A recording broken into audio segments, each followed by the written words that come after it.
This is Bob Backlund, and you listen to Interactive Radio. And sit up straight when I'm talking to you.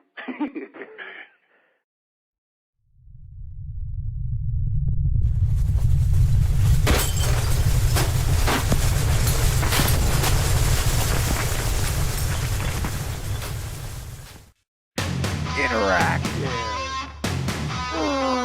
Wrestling Radio.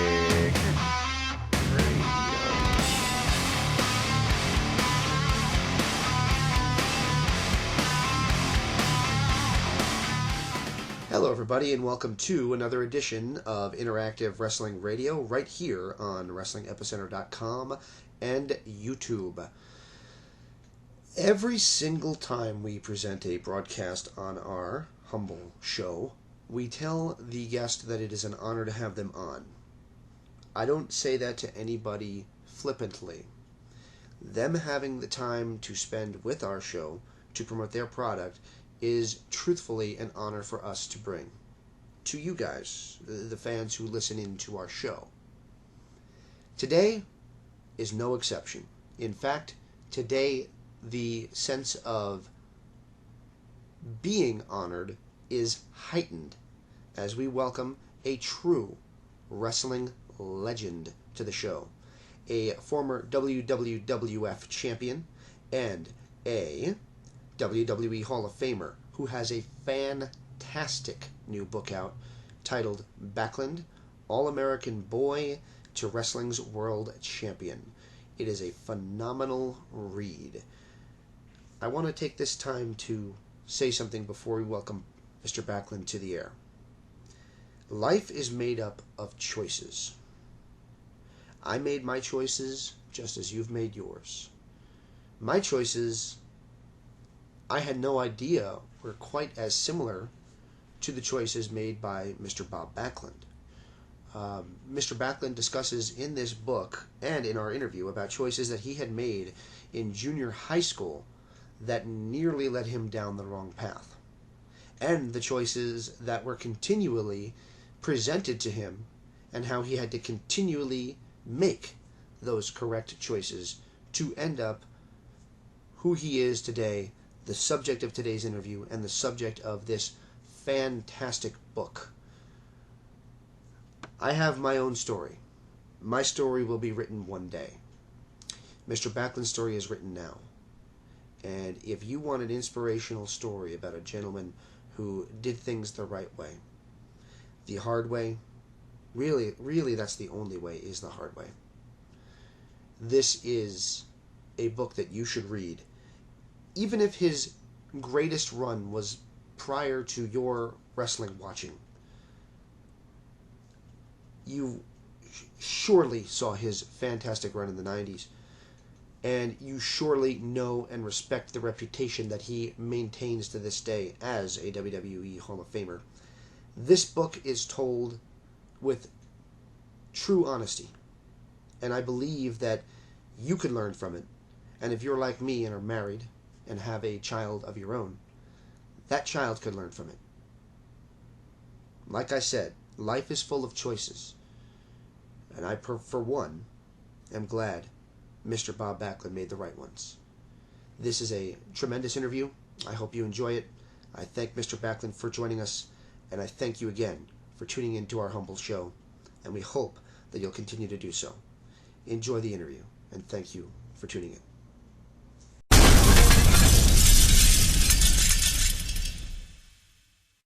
This is Brett the Hitman Hart, and you're listening to the Interactive Interview.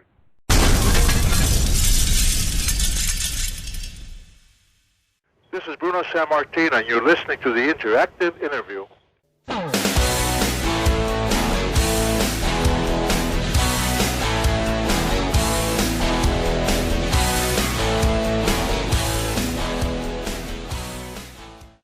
Welcome back to InteractiveWrestlingRadio.com. On the line with us right now is a gentleman who needs no introduction, a WWE Hall of Famer and a former WWF World Heavyweight Champion for no less than 6 years. The one and only Mr. Bob Backlund. Mr. Backlund, are you with us? Mr. Waltz, it's a pleasure to be with you. It is absolutely an honor. I say that to all our guests, but I think today is a special occasion where it's especially true. Yeah, no, thank you very much for that. I appreciate that, and it's good to be positive, and we do that. Think positive. Absolutely, we sure do. Your book's out now. In fact, we're talking to you on a special day. Today is the official release date of your book, From All-American Boy to the Wrestling's World Champion. This book is out now, and it's been a great read so far. I'll tell you that right off the bat.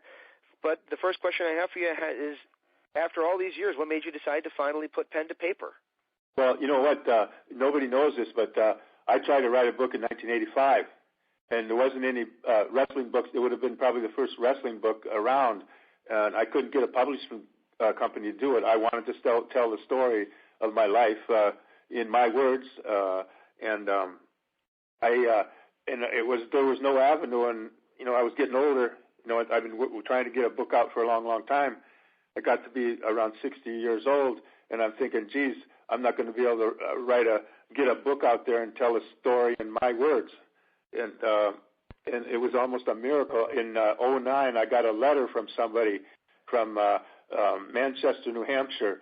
In his letter, he stated that I was his childhood hero, and he wanted to write a book about me. He had written 2 other books. He went to Yale to get a degree, and then he went down to Philadelphia to get a law degree. And he wanted to meet up with me to see. And I was a little worried about the meeting because I wasn't a character, so I thought he was looking for that. But we met, and he was trying to figure out if I was the character, the small American kid that he idolized when I was growing up, or when he was growing up. And he realized that I was just that person, and I told him my life story, and he put it in paper. Very good, and that's an important part. To me, I thought I was going to die before I got to tell my life story. Well, I'm certainly glad that didn't happen. It's definitely a good thing to have on the shelf. We were talking a little bit about your life story, and that's something that I think that people need to realize is that the book is not just a wrestling book. It does delve into your personal life, certainly closer than I've ever heard about your personal life before. And you get into good detail about how the occurrences of your time in junior high school kind of shaped who you are and helped you become what we later knew as the All-American Boy and Wrestling's World Champion. Yeah, we wanted to tell a story about my life so that people would understand why I made the decisions that I made. There probably isn't too many people in this world that would have made the decisions that I made the way I made them and when I made them. Right. And in that respect, it's actually a inspirational story for those who might be going through similar situations. You talked about being friends with people who weren't necessarily genuine and maybe weren't the best of friends to have, and how you broke away from that and ended up finding your way to, for people like you and me, the top of the entire universe with being champion. Mr. Walsh, when I was in 7th and 8th grade, I was like teetering on the fence. I was really going to fall on the wrong side, or there's maybe a possibility that I could go to the other side that would have been a good way to life. But I was very close and falling on the ground and landing on my face because of the bad decisions I was making. And I discovered something that in 8th grade about peer pressure that was very, very important to me. And I messed up bad. I made a bad mistake. I hung around with people that, just wanted you to sneak into what they were doing and didn't care really about you. They just wanted to, I guess, go down to their level. Right. I learned something from that, but to never go down to anybody's other level, make them come up to yours. Absolutely. And one of the things that's very cool about this book, especially, unfortunately, after the occurrences of the summer, is that the foreword was actually written by the late, great Roddy Piper.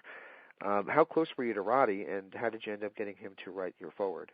Well, Roddy Piper started the business. I was in it for a bunch of years before he started, and I had a match with him in California at the Olympic Theater, and we had a championship match, and they wanted me to wrestle him, and they wanted me to go 59 minutes and 30 seconds with him.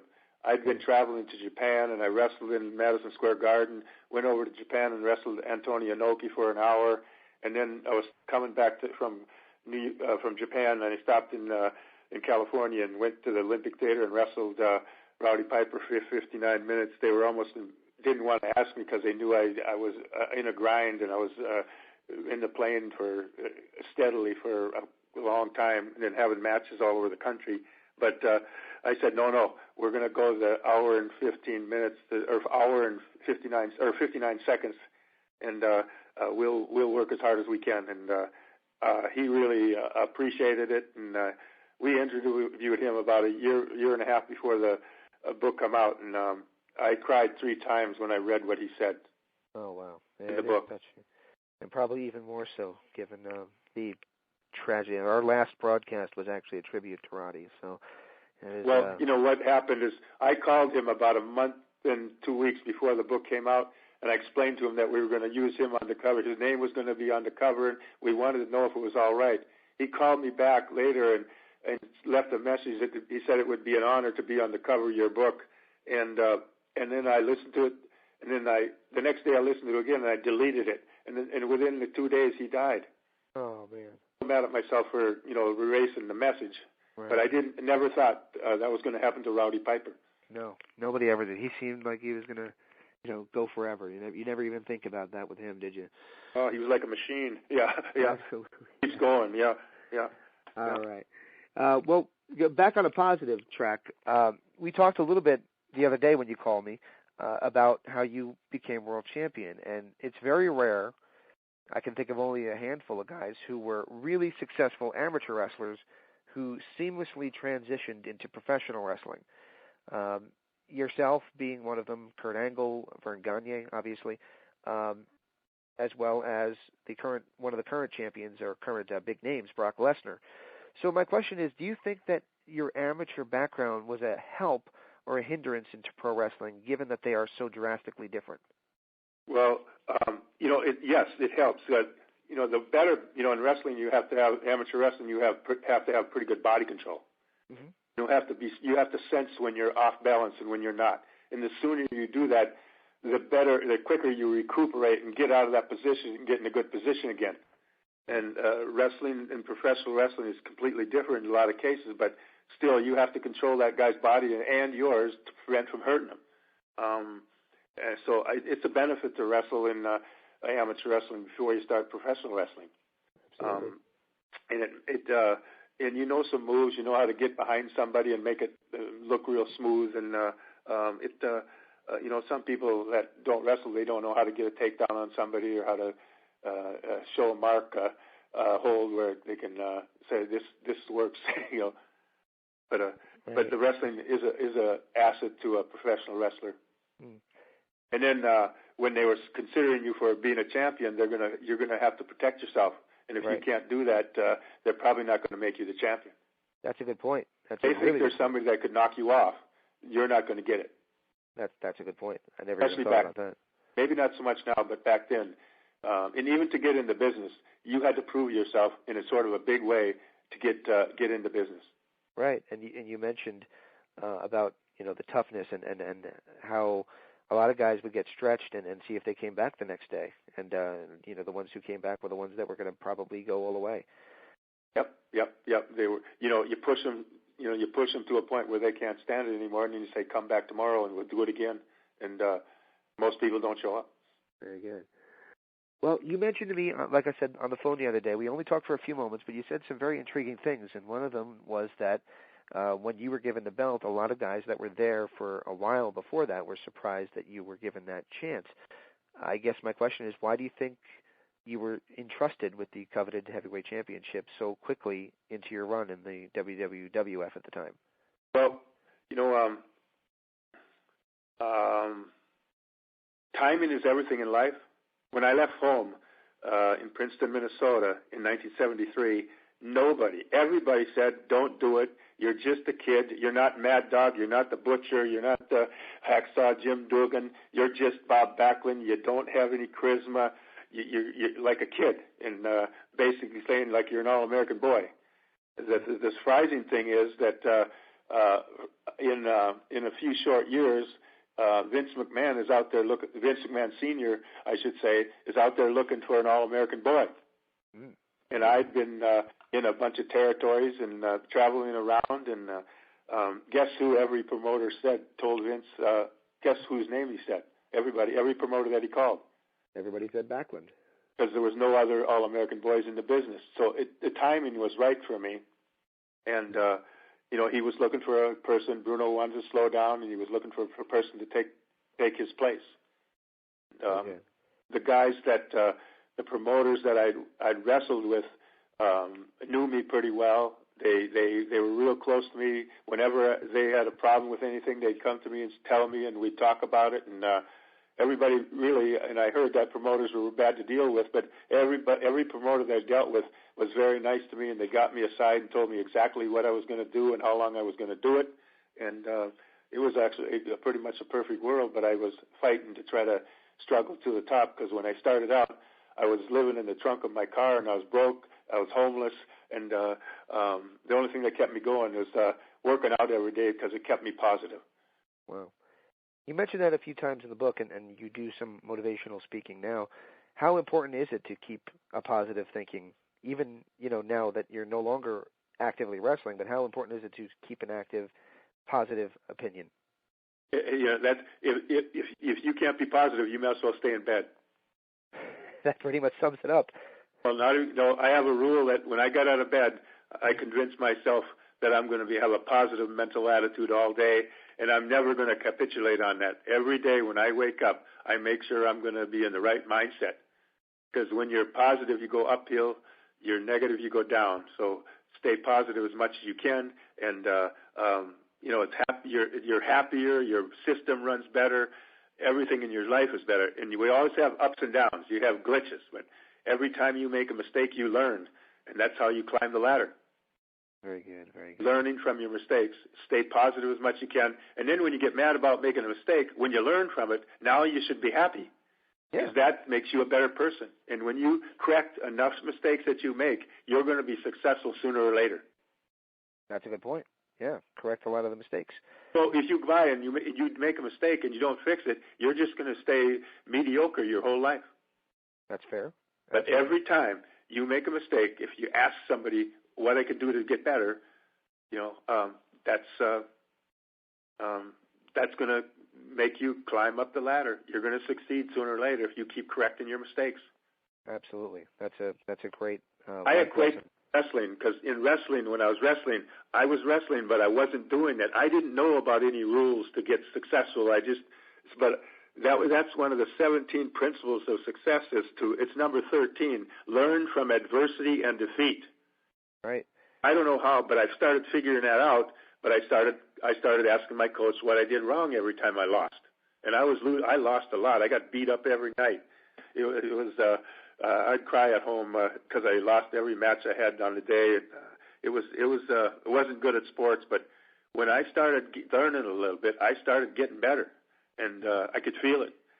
And then I started getting interested in exercising, and it started paying off. And if you work hard enough and you stay with it, you're going to get rewarded. Mm-hmm. Back to the book. When it was being put out there by the publisher originally, I noticed that the title was just All-American Boy. And as we got closer to the date that it came out, it seemed to morph into All-American Boy 2 Wrestling's World Champion. Was the alteration something that you had a hand in, or was that something done by the publisher? No. We were going to have a cover with me wearing a jacket like a flag, the All-American Boy flag jacket or whatever. That was on the cover. It wasn't a clear enough picture. And then we found that picture that they used, and it was clearer. But they said, we got to use these words because they're all words that people might find on the internet. It might make it easier for them to find the book if we use these words.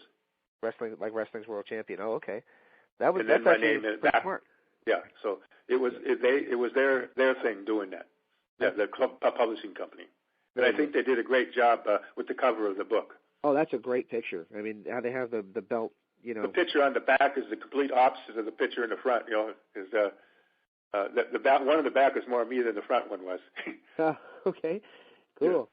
Yeah. Just a kid looking down, Exactly. All right, so back to wrestling. You were the world champion in the WWF for a very long time, and you were the immediate follow-up of Bruno Sammartino to hold the belt for a long period of time. I know you're going to get asked this a lot, but it's kind of a question we all have to ask. Was there any pressure, knowing that you were taking the position of one of the greatest of all time? You know what? When I left home in Princeton, Minnesota, I felt very strong about what I learned in high school, and I felt very good about I can do it. I didn't have any doubts. I knew I could maybe outwork them or do something or go the extra mile, and I didn't think about losing. My mind was on winning, and it was on working hard and being at my top every time I got in there. And when I met Vince McMahon Sr. and I found out what he was really like, he was the most honest man in the world, and he became like a dad to me because his word was so good. Everything that he said to me would come true, even if he said it a year ahead of time. Right. So Vince McMahon, and I had some things in the but Vince McMahon is doing this for me. He's putting me in that position, and he thinks I can do it, and I'm going to do it. Very good. And I got to ask you a question. You mentioned Sammartino at all when I came to New York or Philadelphia to wrestle on the television. I shook his hand. I didn't really talk to him. Didn't know what he was like. But Bruno and I got to know each other, and we're best of friends right now because we're the same people. He has the same standards and the family and working hard and the dedication, no drugs. We were pretty much right on the same page, but we didn't know it at the time. It took us a couple years to watch each other to figure out that, geez, we were pretty much right on the same page. Absolutely. We interviewed Bruno back in 2003, and just a gentleman. Absolute true honor when I talked to him back then, and it would be an honor to talk to him again. So, and he's the greatest champion ever. I'd be hard pressed to disagree with you. Present company may be excluded. He laid the groundwork for us, you know. Absolutely.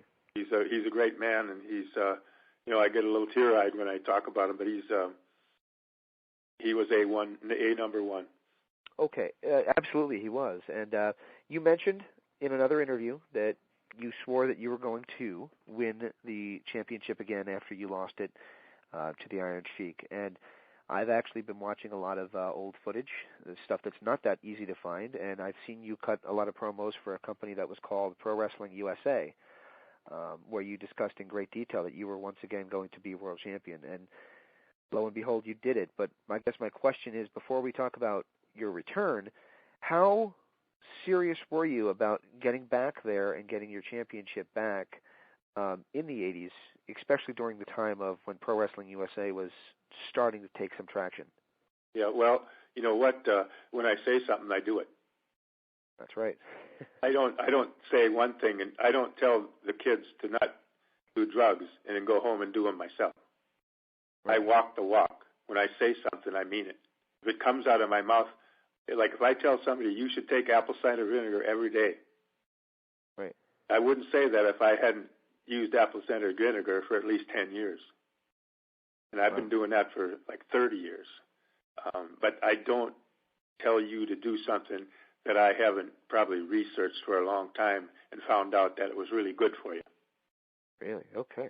In food or in standards. Saying no to peer pressure is a very valuable thing to do, and it will help you. Absolutely. I agree. Easy thing to do because sometimes you think you got to have friends, but they're not really your friends if they want you to smoke a cigarette with them. Agreed. I mean, you're talking to one of the bigger outsiders there is, and part of that is for the same reasons, having the ability to just reject peer pressure. So I agree with you entirely on that. I accept the responsibility that's out there to be a good role model. Wow. Well, that brings me to my next question, and that is your return, which was very surprising. And I want to praise you on a couple of things. Your return match before you even had turned heel with Bret Hart on an episode of Wrestling Challenge was a phenomenal match. I really enjoyed that match, and your Survivor Series one, where you actually won the championship, was even better than that. I guess my question to you is, was it a difficult decision after, because your book does discuss this, that it was a tough decision, you did not want to turn heel originally when you first left there after losing the championship. When you decided to go bad guy, as you phrased it, in the 90s, was it a tough decision or was it something you embraced? But what I said is, I want to be bad by being good. Right. I didn't say bad. I said I want to be bad by being good. Yeah, exactly. That's kind of the contradiction of the Generation X, as it was. Yes, exactly. Because if you scrutinize or look at my interviews, you'd probably agree with every single one of them. I do. Exactly.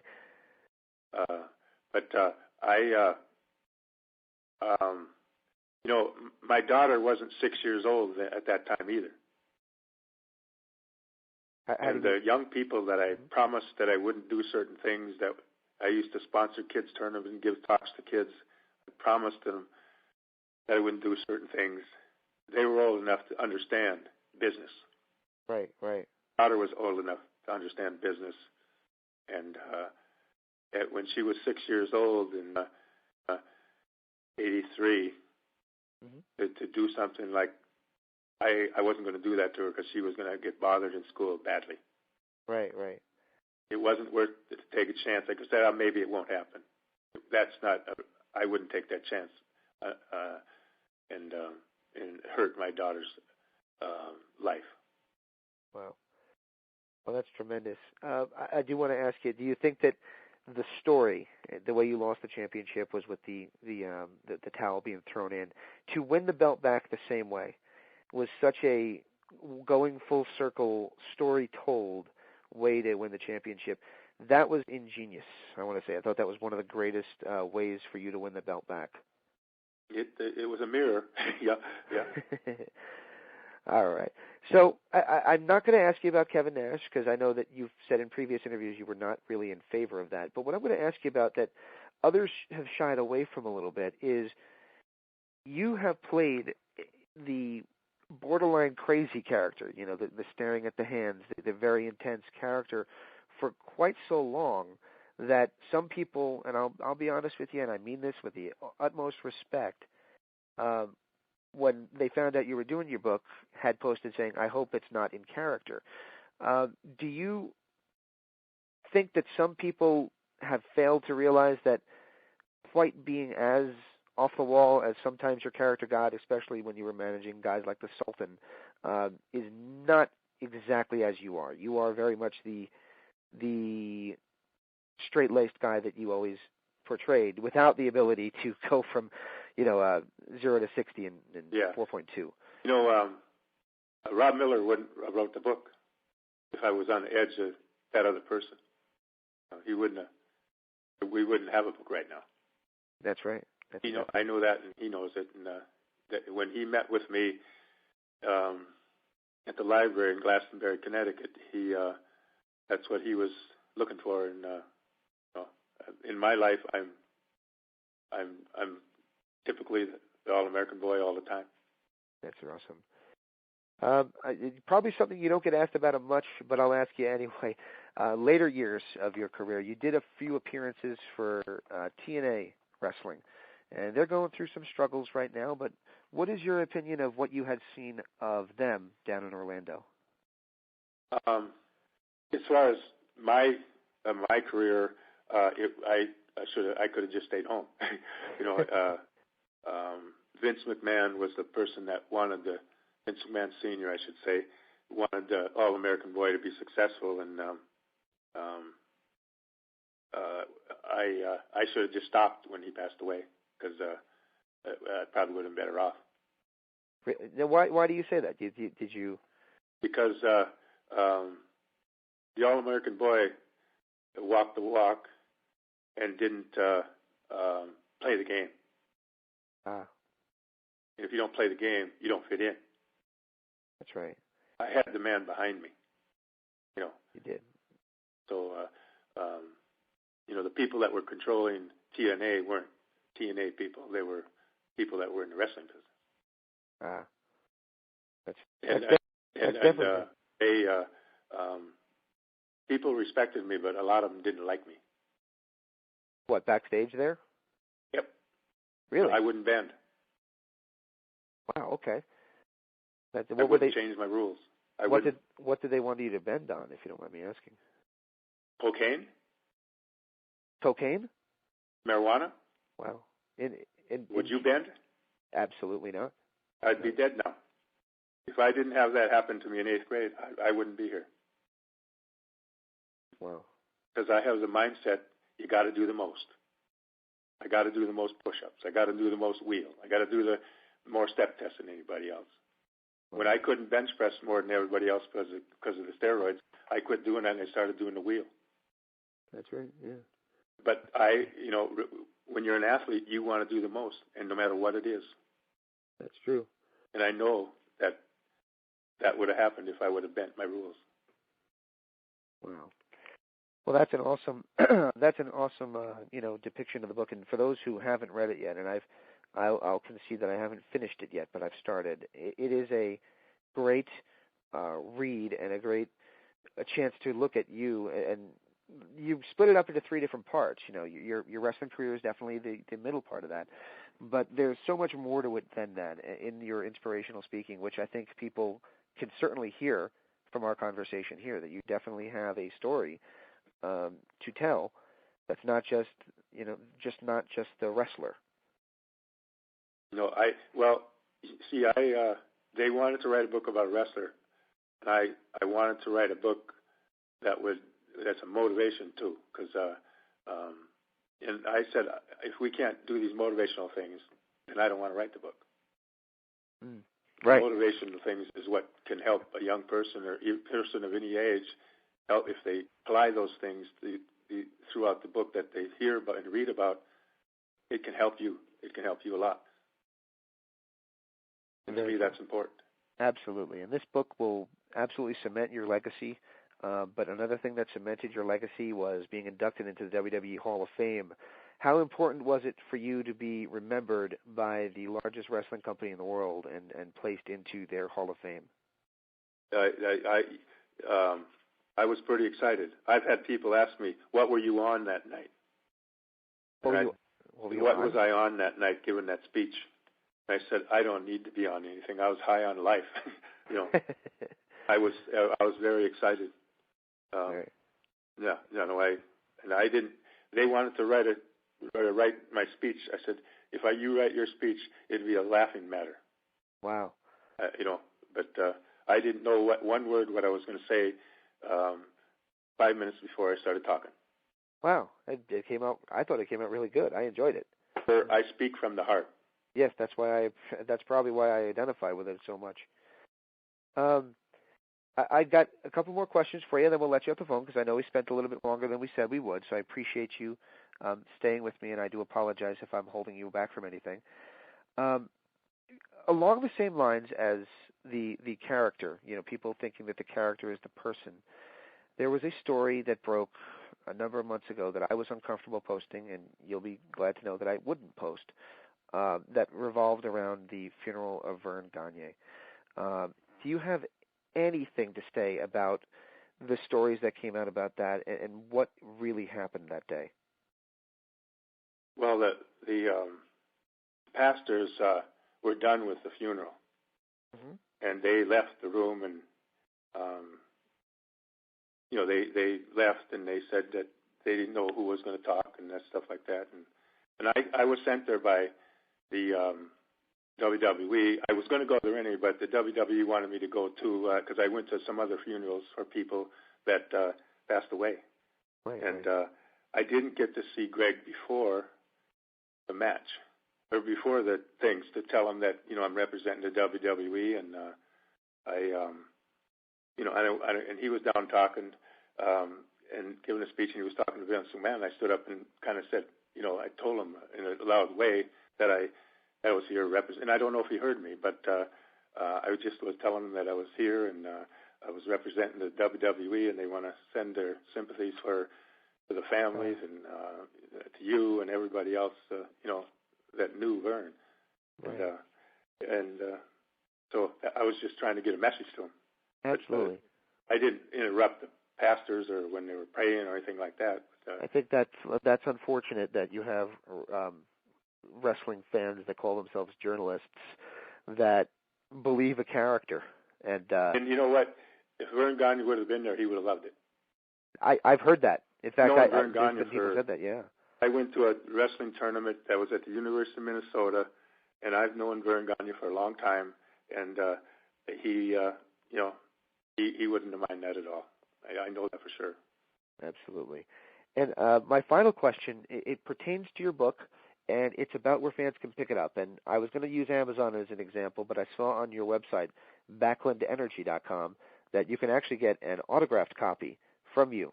Yeah, they can. Go. They can go on the website. On the first page, there's some directions, a picture of the book, and they'll see some directions and go through the steps and get a book, and then I'll sign it to them and mail it to them. Yeah. That's incredible. You're getting a personal story autographed by a true legend. So that's a really good thing. And I think people, before they jump on Amazon and get the Kindle versions or anything like that, they should immediately get the hardcover version directly from you. And I hope that they do that. Yeah, and I've been having a lot of fun going to different signings around the country, and I'm trying to do as many as I can. Backlund Energy is the website, and there's a way to email if anybody has any places where you think a signing might work out pretty good around the country. Like I'm going to be in Iowa pretty soon. I'm going to be in Chicago, and I'm going to get in the car and I have a little truck and fill the truck up with books and go sign as many as I can, as many signings as I can around the country. We have a book signing place around here that a lot of the WWE guys do. I'm out in Arizona. Maybe that's something I could put you in contact with over here in Scottsdale. Yeah, that would be an awesome trip. That might have to be a plane trip for you, though. Well, you know what? I'm going to Iowa. I'm going to stop in Pennsylvania twice, one on one end, one on the other. Then I'm going to stop in Ohio. Then I'm going to stop in Illinois, and then I'm going to go to Iowa. I'm going to be put into the Hall of Fame of a junior college I went to. It's called Waldorf Junior College. Wow. And I'm going to do book signings at the same time. That's incredible. Well, I hope you have fun with that. Is it crazy to get back on the road like that? I love driving. I love traveling. It's fun. I don't mind it at all. I get to meet a lot of people and talk to a lot of young people, and I like to meet the people that are buying the book. And I'm very proud of the book. I'm proud of the story, and I'm proud of the message that sends out to people in general. What is Backlund Energy? Is it was there at any point like an energy drink or something along those lines? Or I had an oil business. Oil? Oh, I did not know that. Okay. When I was 59 years old, I started an oil business. Oh, wow. Okay, so that explains Backlund Energy. Okay. I did it all the work myself. Answered the phones, delivered the oil, washed the truck, and then I sold it about a year ago. Oh, wow. Okay. I sold it because of the book. I want this to be the rest of my life because I believe in the book so much. Wow. And I want to work with people and encourage them and let them know that they can do it. They just got to go for it. Yeah. Absolutely. There was a book that I bought many, many years ago that had a picture of you on the cover of it. I think it was published in 1980, and I was trying to find it in my closet. I couldn't find it before the interview, but I got to tell you, that was just a simple book that was talking about wrestling statistics and things like that. This book, for fans who don't have it, should go get it, and that's not a paid advertisement. That's me honestly being honest with people. This is definitely something that they should read because you have a unique story, a unique outlook on life, and I think that people really would enjoy reading it, if not to find out more about you, but to also apply your lessons to their life. No, thank you for those words. I appreciate that, and we'll stay as positive as we can. Everything's going to be great. It's all about the future, so let's get ahead and go for it. Yeah.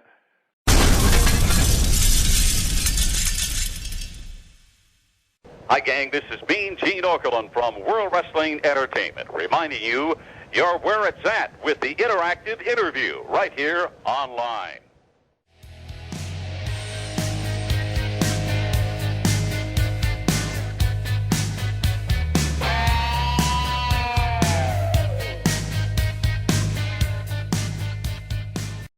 Welcome back to Interactive Wrestling Radio right here on WrestlingEpicenter.com and YouTube. Patrick Kelly is joining us on the line. Patrick? Howdy. How are you doing? Doing great. And this is James Walsh, of course.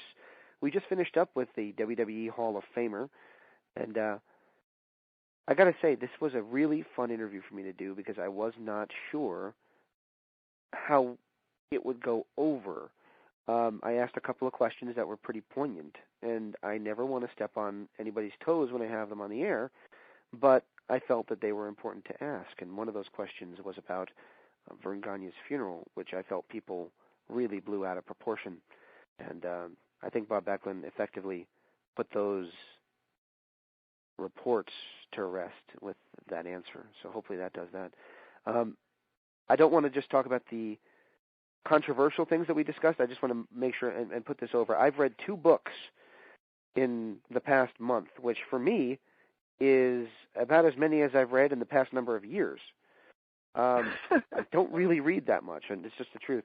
I've read 2 books. One of them was a comedy book.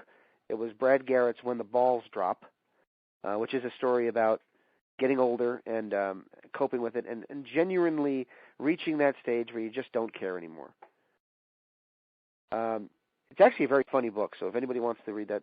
And the wrestling tie-in, and I think I mentioned this on Facebook, but I'll mention it here, the wrestling tie-in to that is Brad Garrett voiced the cartoon Hulk Hogan on Hulk Hogan Rock and Wrestling Connection. At the same time, he was also voicing Trypticon on Transformers. Yes, he still We're does. all full of little goodies like that on this show. There you go. He was doing a lot of that.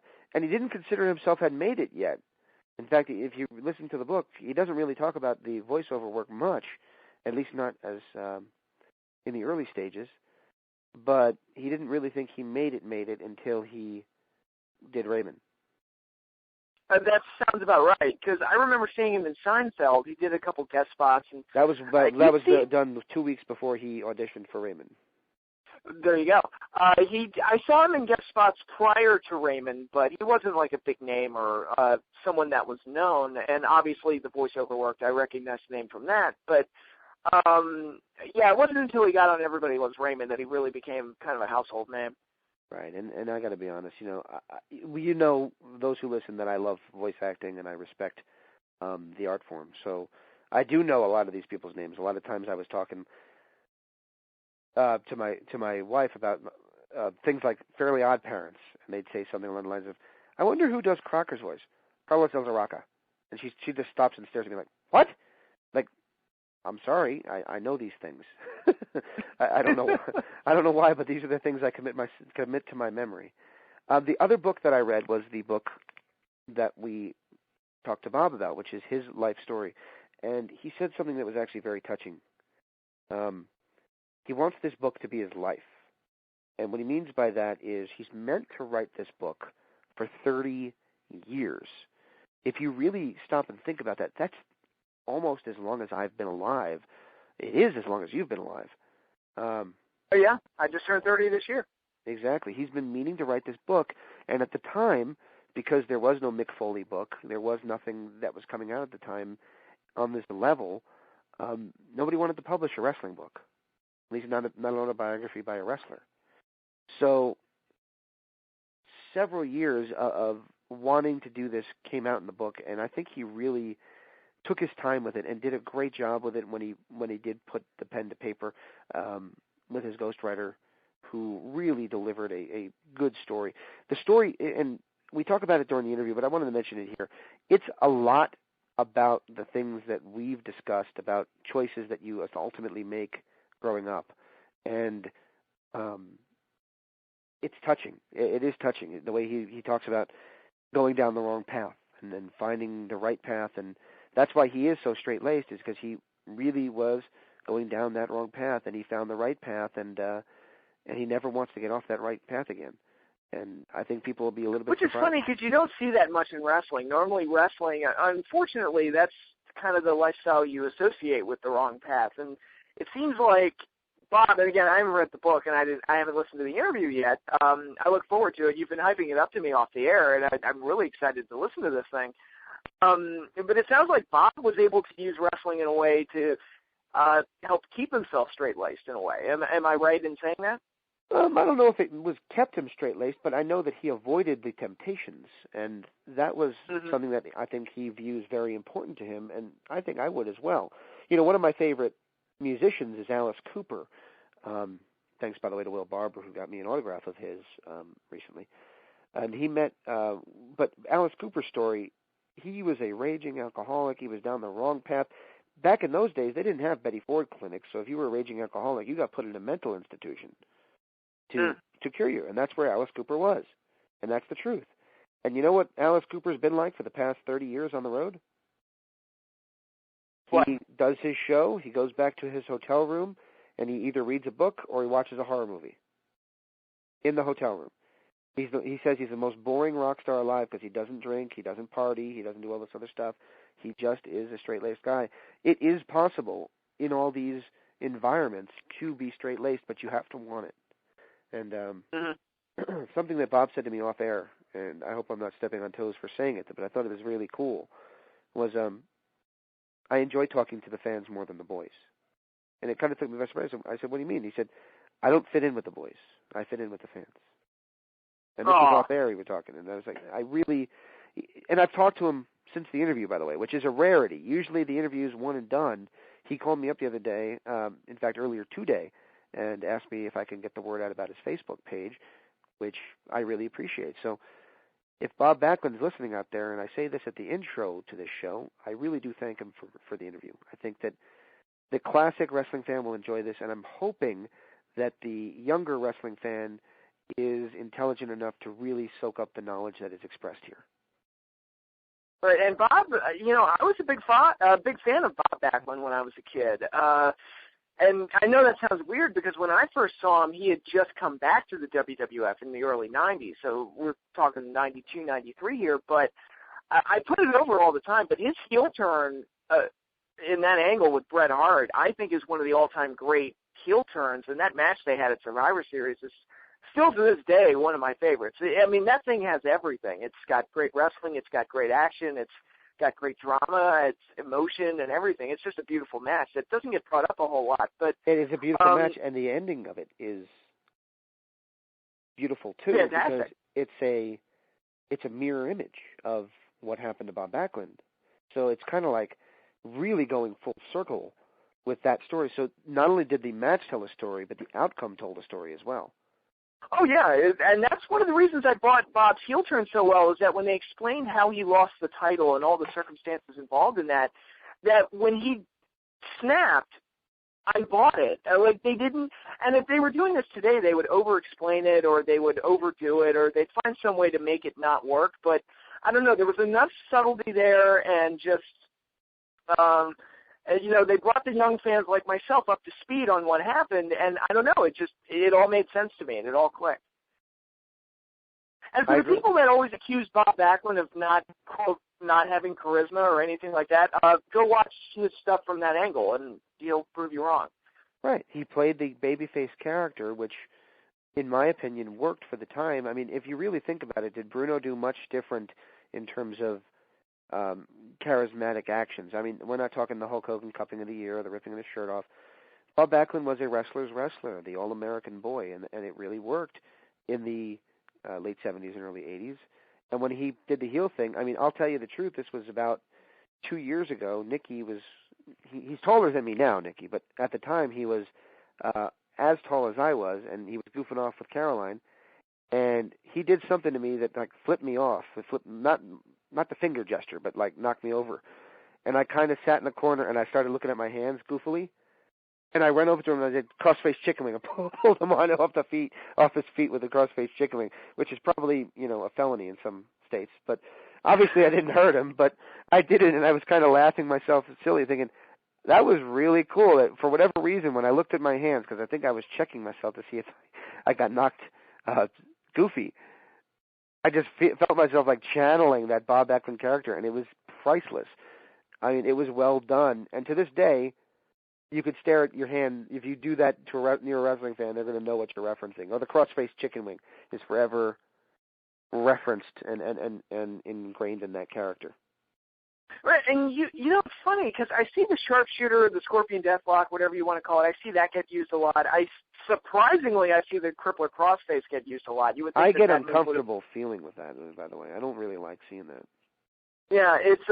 I'm surprised. I don't necessarily mind it. I'm just surprised that WWE allows people to use it. I see people use the ankle lock and the figure four and all these other things. You don't really see many people use the crossface chicken wing. You don't. I don't know if it's and that kind of just stayed Bob's move. It really wasn't used that much in America, if you really think about it. I know it was used in Japan, but it really was never a huge move in the U.S. It looks impressive, especially when you Taz's, whatever you want to call it, the choke, Takahazame. When he puts you in the choke, that's a similar kind of thing where he got you the leg vined around you and all that. But it's you would think in the shoot era where MMA is king, you'd see more stuff like that. Right. So, yeah, and again, you see a lot of submission moves get reused. I'm just surprised at that one. And like you said, it's a good-looking hold. And I happen to think the hold looks better than things like, say, the Heaven's Gates, which I don't think looks very impressive at all. Which one? The Undertaker, Hell's Gates. Oh, that thing, yeah. Yeah. It doesn't. I don't really buy it. I mean, maybe that's just me, but it just. Yeah. Now Brock has one. I'm going to butcher the pronunciation. Jujikatami, I think it's called. Okay. I think, or maybe I'm getting that wrong, but whatever. I'm sure people will correct me if I'm wrong. But his particular armbar, it's almost like a reverse crossface chicken wing in a way, and I think that looks really good. Yeah. Kimura lock, that's the one. That's what I was thinking of. Okay. What's it called? The Kimura lock. It just popped in my head. Kimura lock. There you go. Yep. Okay. Well, we always like to talk a little bit about wrestling on this show, in addition to obviously going way off topic. But I'll finish this up by saying this. In all honesty, if you want to read a very cool, inspirational book by a guy who I don't think has ever really been given the full opportunity to express himself, to the point where I think that there's some people out there who believe that he really did snap in that gimmick, because even in TNA he did kind of do the crazy gimmick. I mean, they did a thing, I vividly remember it, where he was running around Universal Studios yelling at people. So, I mean, there's probably a segment of the wrestling fans, and journalists included in that, I believe, who don't realize that he's a normal guy. And and I don't think that's understood, or certainly not reported on, and it should be.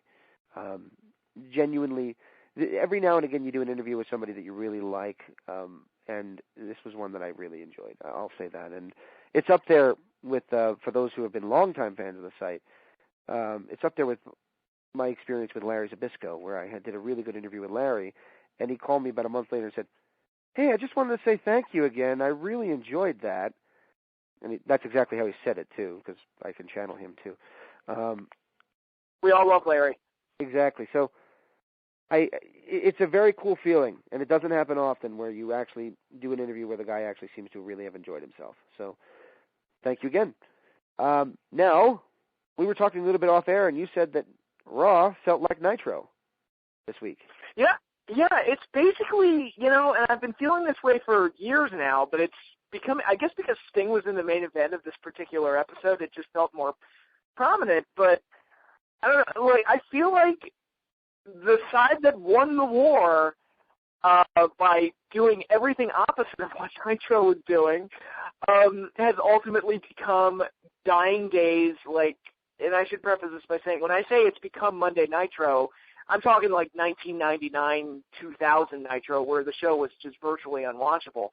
All the things that Nitro was criticized for, rightly so, are front and center. You have these dull matches that, we've seen 800 times that they're throwing in your face. In the Nitro years, the one that I got sick of was, and I'm not necessarily referencing their age when I say this, although you could definitely go that route, Hogan and Flair. By 99, it got to a point where I was like, oh my God, if I see this match one more time, my head's going to pop. And what wasn't aided was that they had very much the same match almost every time. Oh, exactly. Well, most guys get into that, and I'm going to use examples here in the WWE. There are a ton of matches that I feel like I've seen 8 billion times. Sheamus and Cena, Cena and Orton, Orton and Sheamus. Even like Paige and Sasha Banks, I feel like I've seen that match 5 times already. Right. I wanted to ask you about them. And please take this, and I don't like to be crass, especially when I think that Mr. Backlund might be listening to us. Do you think that the girls on the WWE show are as provocative as the girls on on Impact?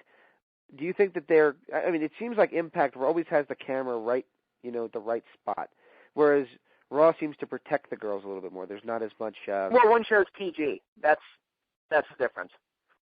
Yeah, I mean, the Bellas are kind of sexual in a way, but it's very underplayed. And if you flip on TNA Impact, you see Brooke Tessmacher, who's literally got a theme song about her butt. There's words to that song? Yeah. And they're all about her butt. Okay. Well, I liked her old theme song better, to be honest with you. I don't remember her old theme song. Something about getting off on the rush. It was a cool song. No, I didn't mean it like, in a crass way. It actually was a cool little rocker song, and this is kind of like a stupid little pop ditty. Mm. So, yeah, I think the WWE has kind of underplayed the sexuality of the women. I think part of that, not just the PG thing, I think part of that is also they want to push a thing where the girls are seen as legitimate athletes, and I think they want to focus more on that angle of it. It's more successful in NXT for various reasons because, the booking is better done. I don't know how NXT exists under the same umbrella as Monday Night Raw. I really don't. Like, it's got to be 2 different people writing this shit. Well, I think it does have different people writing the shows, and the idea is that NXT would be the old school wrestling aspect where they try to teach the guys the right way, and then they bring them up to the WWE to learn that way, which I guess if that's not the right way, then it would be the wrong way. But that they kind of teach them the right way first. My biggest problem with NXT, and I'll say this and mean it, is I genuinely get the feeling it's the attempt to control and destroy what's left of the independent circuit. You know what? And I like NXT. I like the show. I like the way it's booked. I think the takeover specials are very good. But when I see like the guys that they pick up, and they're really going after those Ring of Honor favorites, and I see that they're doing a tour in the UK right before TNA Impact does their tour in the UK. It makes me wonder. It's like, all right, are they deliberately trying to step on toes here? I've even heard of them with NXT, like running shows in the same ballpark as Ring of Honor shows. So it makes you wonder: are they trying to like drown out, what little there is left? I believe so. Yeah. And I want to preface this by saying that I don't really watch NXT because it just bothers me. And it bothers me because it's always presented on the news sites, and we've talked about this before, as almost a separate entity. And granted, it might feel like a different show, but it's still a WWE show. And I don't hate the WWE. I really don't. A lot of people think that I do. I don't. I just think that there is a need for a completely different existence than just one company. A lot of people say, well, what do you mean? I mean, the AFL went out. I mean, they used that on Sting. This is the NFL versus the AFL and things like that. It's nonsense. The NFL is its own identity, but there is other things. There's arena football. There's the 3-down system of Canadian football. There are other options. There's college football.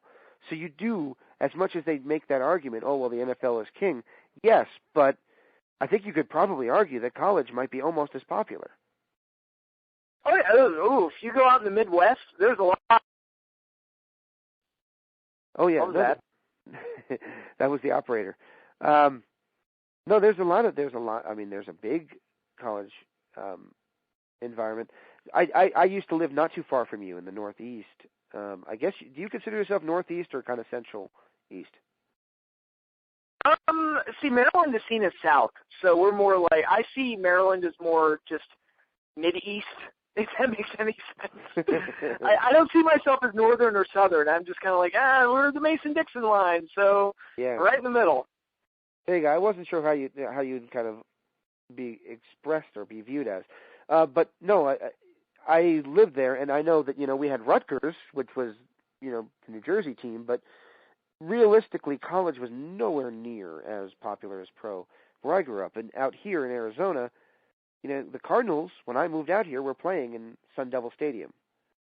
So, the college stadium, for those who don't know. So college is almost as big where I live as pro, and that's the case in a lot of areas, especially where there's either not a very good team, that's your pro team, or there is no pro team. Mm-hmm. Like Nebraska. And that's what I said. Out in the Midwest, you see a lot of huge. There's a lot of love for college football in those areas. And in Texas, they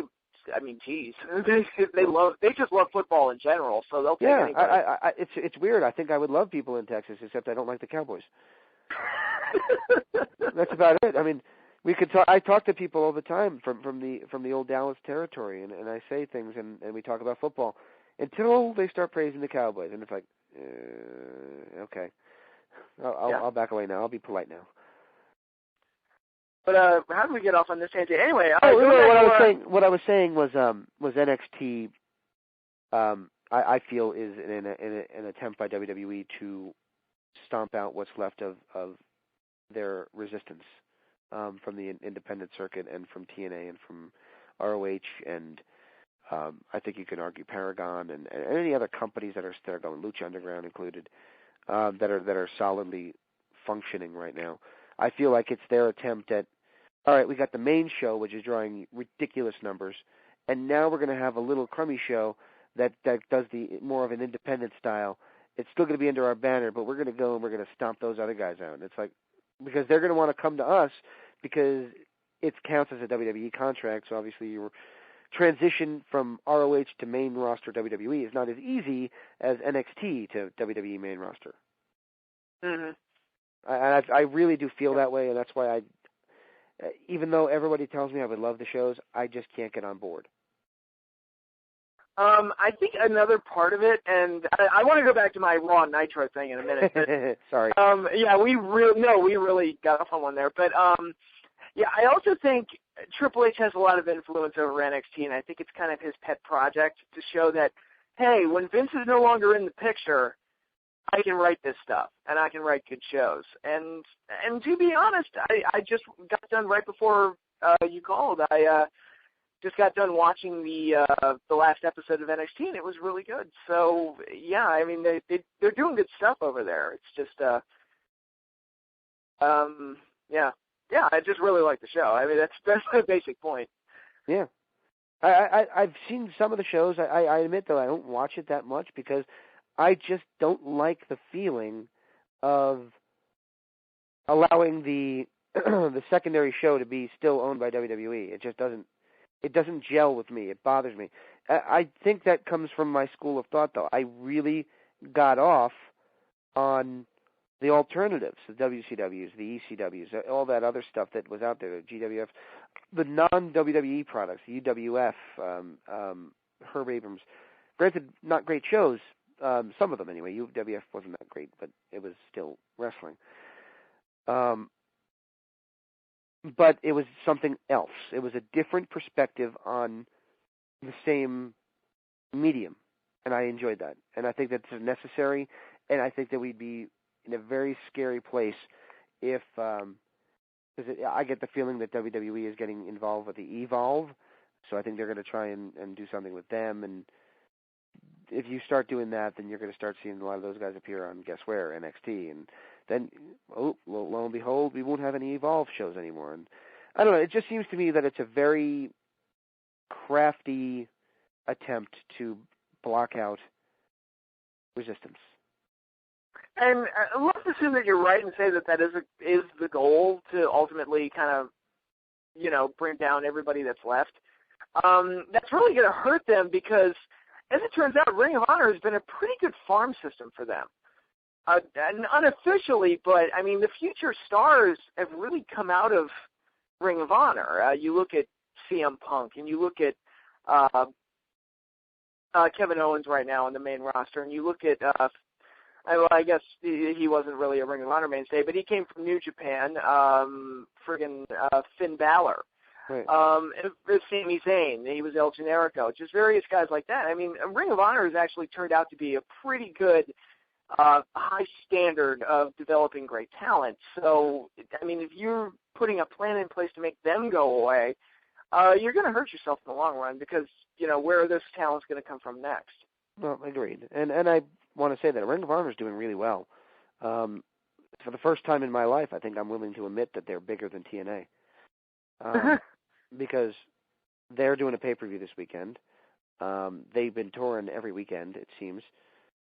Granted, their TV ratings are even on the same station, half or a third of Impact's rating.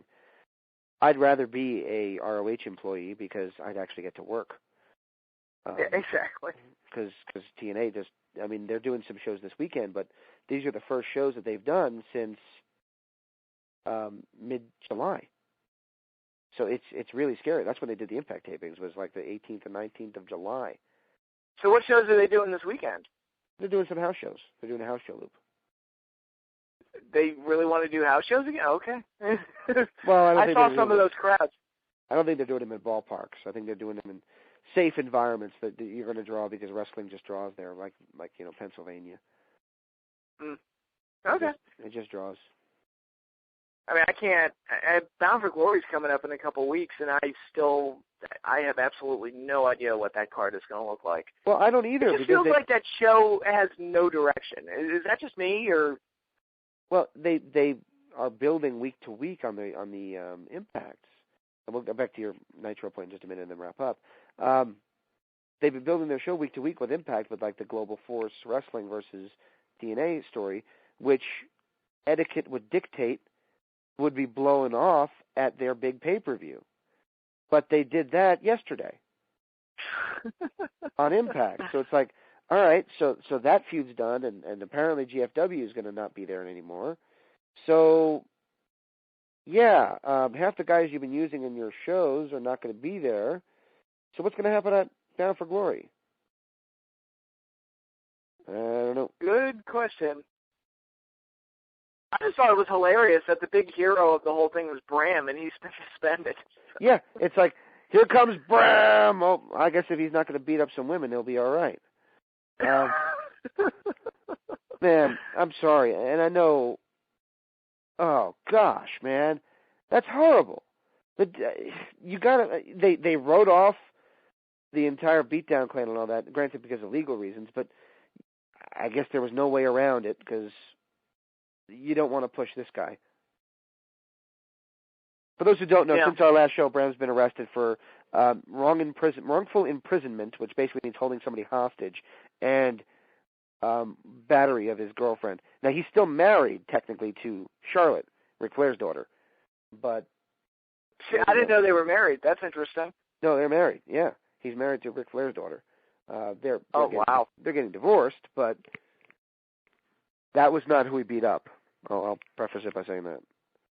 I think the news story would have been a lot bigger if it was. But, yeah, that was that same week where Jimmy Snuka got arrested for murder. You know, Seth Rollins' girlfriend got fired for having a swastika in an Instagram photo. There was a shooting outside the WWE training facility. A lot of crazy news broke out that week. And apparently he was either trying to kill Eva Marie or Lita. So, I mean, wow. Nuts. I heard he was fucking a diva. I didn't know any specifics had been listed. He was carrying around a sign and got escorted out that was talking about Lita at one point. And apparently he was involved in social media uncomfortable stalking of Eva Marie. So he was a Fruit Loop. I'm going to assume it was probably Eva Marie then, if he was at the training facility. Yeah, she's more likely to be there. Right. She needs it. So that's polite. that was mean, but okay. So Raw and Nitro. Yeah, Raw and Nitro. I talked about the boring, repetitive matches. I talked about how everybody complained that the shows would just open up with the NWO pouring into the ring, and it would just be Hogan and Bischoff rambling on about God knows what. Well, every Raw pretty much starts off. Well, you know something, dude.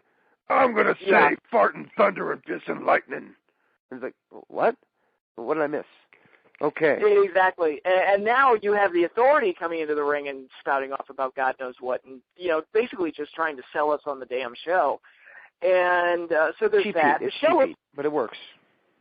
Oh yeah, it's the show is 3 hours, which that's what really made Nitro a chore to watch because it was just too long, and now Raw is just too friggin' long, and now we see, and it's not just Sting, and I don't want to make it sound like I'm throwing Sting under the bus. I love Sting. Sting's one of my all-time favorites, and he's the number one guy that I credit for making me a true wrestling fan because he was the first guy that I saw outside of the WWF that I got excited about. So I'm not bashing Sting when I say this, but they built the entire show around his first match on Monday Night Raw. So, and this is their first show up against Monday Night Football this season. So they basically relied on a near 60-year-old man to try and pop a rating, which WCW was criticized for. They were criticized for using old guys like Hogan and Flair to pop a rating. And you're seeing those same practices here. And like I said, it's not just Sting. They did it with Undertaker. They did it with Rock. They did it with the Dudley Boys a couple weeks ago. There's just this reliance on the past when back in the day when they won the war, the WWF was all about, all right, who are the new stars? What's the new exciting direction that we can take? And that's not there anymore. They're as stagnant as ever. So I don't know. Yeah, so basically 2015 WWE Raw has basically become 1999 Monday Nitro. The only difference is that there is not another wrestling show up against them on Monday nights. So they can almost afford to be stagnant because they basically have the entirety of the wrestling fan base watching them anyway. Not me, ironically enough. And I say that a lot of people really thought, and I'm going to say this, and I mean this, a lot of people thought when I threw my Jim Rove-style rant out at WWE after what I thought was an abysmal WrestleMania, when I said, I'm done with them for a while. I said, of course I'll come back. They're the only real big game in town. But for a little while, I'm done. And I think a lot of people thought, okay, he's going to be done for a week or 2 weeks or maybe a month. I legitimately have not really watched a show.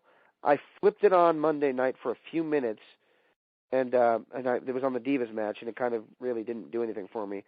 I don't mean sexually. I mean, it was kind of just ho-hum. So I turned it off. And that was probably the first time that I've legitimately flipped on a WWE product while it was airing. Some people have said, check out the highlight videos, and I'll check those out sometimes. But while it's actually on, that's probably the first time I've watched a WWE product since WrestleMania. I meant it. Yeah. When I said I was not going to run right back to it, I was pissed off. I meant it. I've not bought any DVDs. I've not bought any of the action figures, even though they've been some pretty cool stuff released. A lot of very cool stuff, like Legion of Doom merchandise been put out. Cool. Yeah, I was tempted by, but I didn't buy it. Yeah, and I'll be honest. The last two weeks of Raw, I'm not making this up. Last week I saw Orton and Sheamus pop up, and I was like, nope, I'm not sitting through this again. I turned the TV off, and no joke, I started reading Moby Dick. I've read it before. It's a good book. I like it. Herman Melville. It's a classic. I know what happens. Like I said, I've read the book before, but I decided, you know what? I'd much rather read Moby Dick than watch Orton and Sheamus for the 15 billionth time.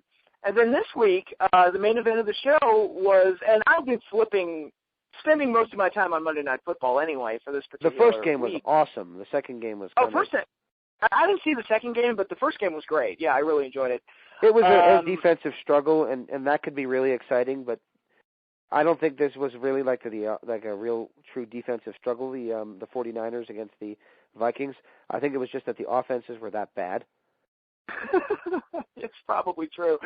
So but, it wasn't like, oh my gosh, who's going to finally penetrate this defense and score? It was more like, who's going to actually get their quarterback to throw a pass that connects, or not fumble, or something like that. It was who's not going to screw up. So ultimately, the 49ers ended up romping them in the second half, but it was a pretty lackluster game. Yeah, but my point was that the main event of this week's show was Sting versus Big Show. It's like, all right, I'll buy into it. I'll watch Sting's first Raw match and just see. Although it's hilarious to draw comparisons to Nitro. It's hilarious that close to a decade and a half after the show died, one of the Raw main events is friggin' Sting versus the Big Show versus the Giant, I should say. But anyway. Seth Rollins and John Cena do run-ins about 2 minutes into the match. And the second I saw it, I'm like, there's going to be a tag match, and Sting's going to tap out Seth Rollins just to kind of like trick people into thinking he might beat Rollins at the pay-per-view. But as we all know, that's such an overused trick. We know Rollins is going to win at the pay-per-view. And I just kind of predicted the whole thing. It's like, all right, this is going to end with Sting tapping out Seth Rollins. So turned the TV off, went to bed, came back the next morning, read the results. I was like, yep, I called that one. So predictability be damned. Yep. Well, unfortunately, there is a level of that with almost everything. I think sometimes we expect too much from wrestling, but you're right. No, the Nitro and Raw comparison is very much the same. And they've been doing that for years, relying on stars of the past. And you can't deny that they make their own new stars. I mean, you just mentioned Seth Rollins in the same breath as Sting.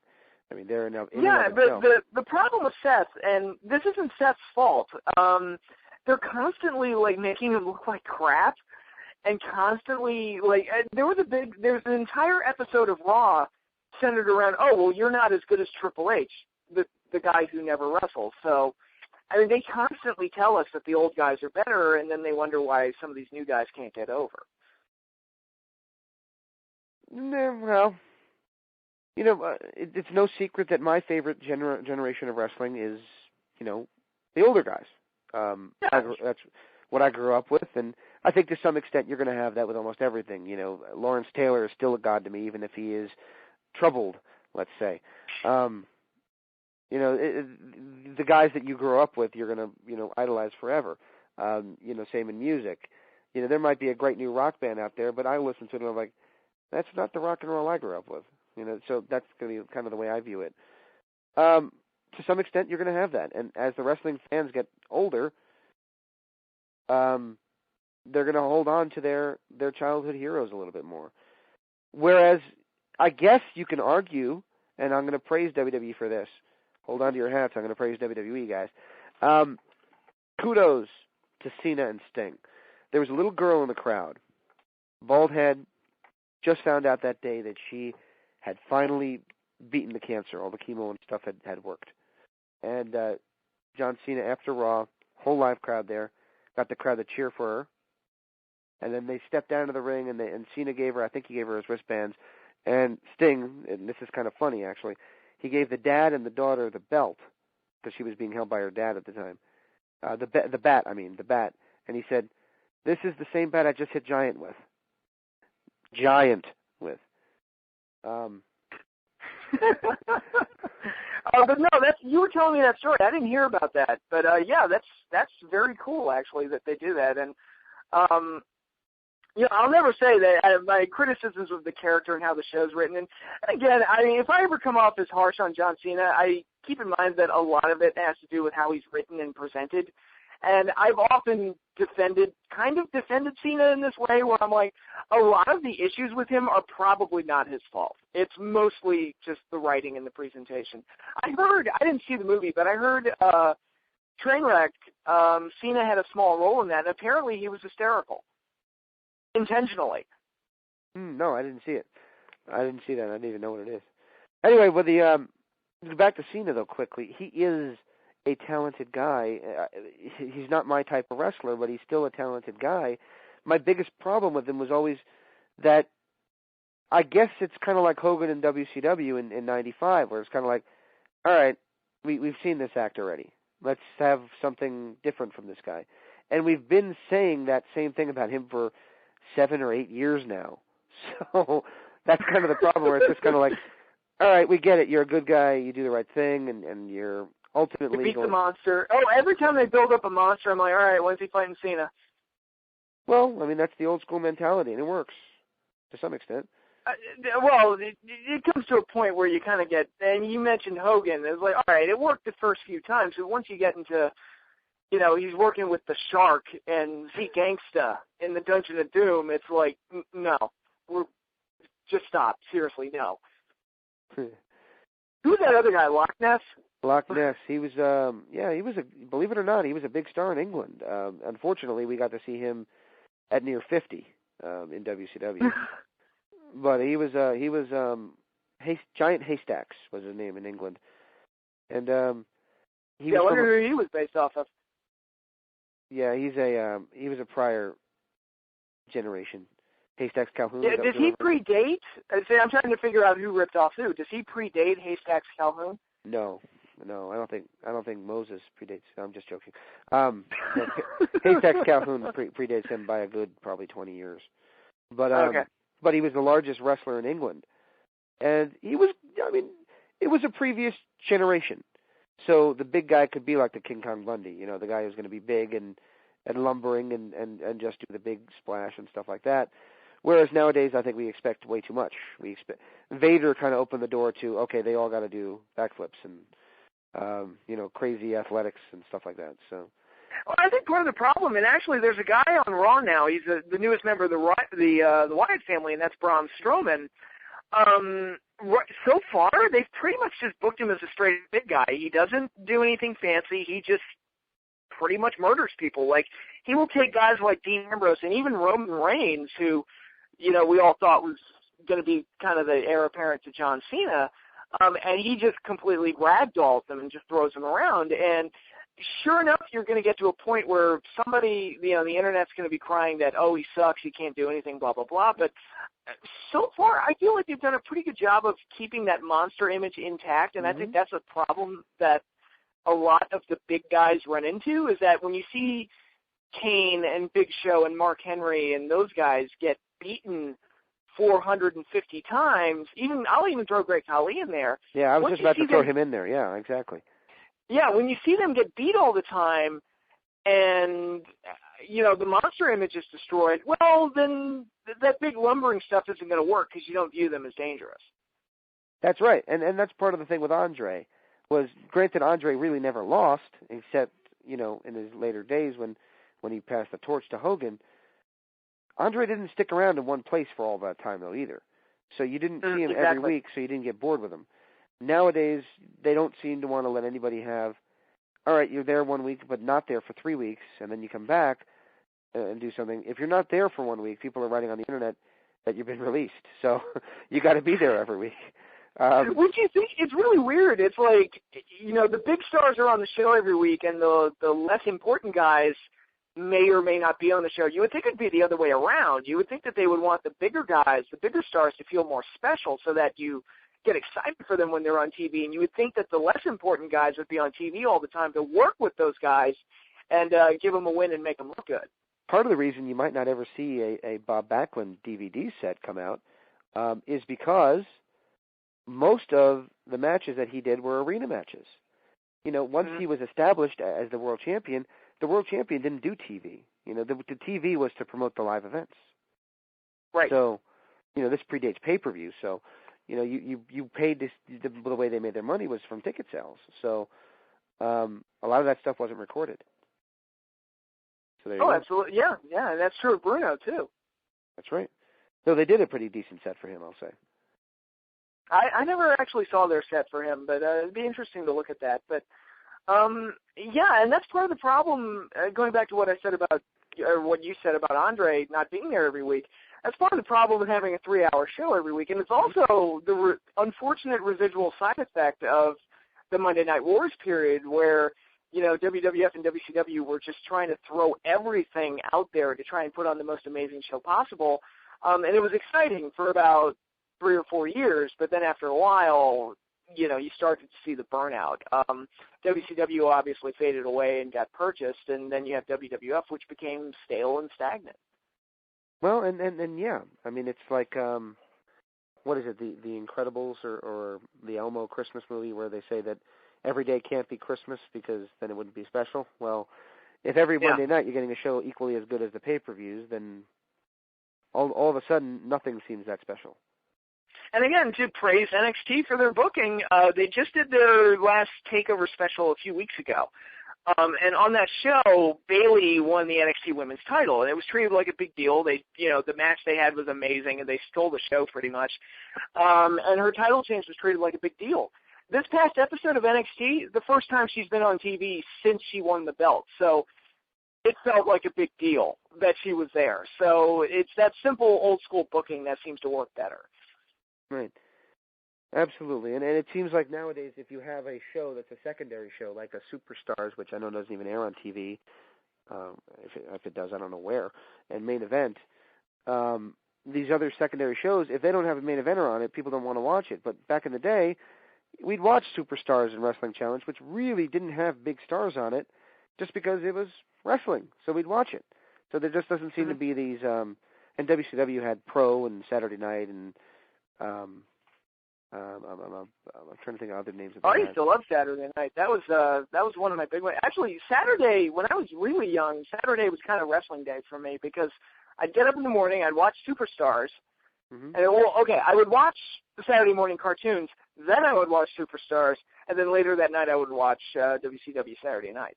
Yeah, and for me it was the cartoons or whatever, and then right before that there was Power Hour, which was the WCW Saturday morning show. Then there was the whatever you want to call it, Superstars, or even there was a time when there was not only that, there was Mania / Action Zone on a Saturday, and then you also got Superstars. So yeah, you had a lot of choices, and then they became Live Wire in the morning, and then eventually it just went away. But yeah, there was all these choices for wrestling, and they didn't all have main event matches, and yet you still watched them. Go figure. That's what Saturday Night's main event was for. There you go. All right, man. Well, I appreciate you checking this out. I hope you do check out the books, by the way, too, for Bob Backlund. It's an interesting one. Okay, I'll give it a look. It's and I think that it's an important one. And like I think I might have mentioned this, but if I didn't, I'm going to wrap up with this thought. He said that he wants this book to be his life, and he wanted to write this before he died, and that's very cryptic. Seems to have a different meaning than I used to think it meant, but it's a very cryptic and kind of dark thing to say. But I think that in reality, it's just saying how much it means to him, and I hope people who should give this book a whirl do give this book a whirl, because it's definitely a different book. It's the best wrestling book that I've been involved in and interested in since James Beard's book back a couple of years ago when we had him on the show. So I hope people do check that out. And for those who know, I revere James Beard. He's a really good guy. So if I put Bob Backlund on the same pedestal as Mr. Beard, then obviously I think a heck of a lot of them. So hope people do take my word for it and do check this out. And by the way, if you want to check out the book, you can purchase it at BacklundEnergy.com. You can get an autographed copy. He'll send it out to you. Of course, you can get it on Amazon. I believe it's available in Kindle form as well. You can get it on at Barnes & Nobles and any other bookstore that actually still exists. But the best way would be to go straight through the source, BacklundEnergy.com. And what you can do is get an autographed copy, and he'll send that out to you personally. So not only are you getting a great book that tells a personal story, but you're actually getting it from the person himself, which is even better. All right, that sounds awesome. All right, man. Well, we'll be back a couple weeks. We're going to have Magnus on the show. We've been having some scheduling issues with him. Unfortunately, he's been traveling back and forth to the UK, and GFW has been keeping him busy. So hopefully we'll get him pinned down. Get it? Wrestling show pinned down? Where we'll get him pinned down, and we'll do an interview with him coming up soon, too. So that'll be interesting.